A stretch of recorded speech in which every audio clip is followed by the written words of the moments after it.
આણંદ જિલ્લાના વાસદ નજીક મહીસાગર નદીમાં છેલ્લા ઘણા સમયથી બેફામપણે ચાલી રહેલા ગેરકાયદેસર રેતી ખનન પર આખરે ફ્લાઇંગ સ્ક્વોડે સપાટો બોલાવ્યો છે.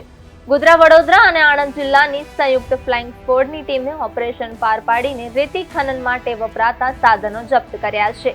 5 હાઈવા, 3 હિટાચી મશીન સહિત 12 હોડીઓ અને ખનનનો સામાન જપ્ત કરાયો છે, જેને કારણે જિલ્લાના ભૂમાફિયાઓમાં ભારે ફફડાટ ફેલાયો છે.